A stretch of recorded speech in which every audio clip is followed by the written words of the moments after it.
Flash ఇది చేస్తాం చూడండి, మాబ్ అంటారు, ఫ్లాష్ స్కిట్స్ లాగా చేసి స్కిట్ లాగా చేసి అట్లా వారణాసి రైల్వే స్టేషన్ లో చేయాలి అది. ఓకే. ఇప్పటి ఢిల్లీ సీఎం రేఖా గుప్తా గారు, ఆవిడ ప్రోగ్రామ్ కి ఇన్ఛార్జ్, నేను కో ఇన్ఛార్జ్. ఆవిడ సరదాగా నన్ను వీరప్పన్ అంటారు. ఆవిడ వీరప్పనేని గాని వీరప్పన్ అంటారు. ఆవిడ వీరప్పన్ రెడ్డి అని అడిగింది ఆవిడ. ఆమె ఏంటంటే ఢిల్లీ యూనివర్సిటీ స్టూడెంట్స్ యూనియన్ అధ్యక్షురాలుగా అట్లా చేసి ఆమె బాగా షీజ్ గట్టి ఫైటర్ ఆమె.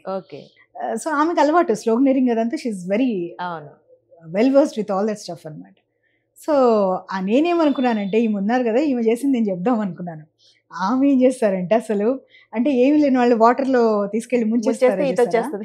ఆ టైప్లో ఏంటంటే నేను ఏం చేయను, నేను నిలబడతా, నువ్వేం చేస్తావు చెయ్యి, ఈ ప్రోగ్రామ్ అయితే సక్సెస్ అవ్వాలి అంటే. దీది मैंने ऐसा काम कभी नहीं किया मैंने అంటే అప్ కరో నా అప్ కరో అని ఒక నెక్స్ట్ 20 minutes నాన్ స్టాప్ స్లోగనీరింగ్, పెద్దగా గొంతులు పోయేంత.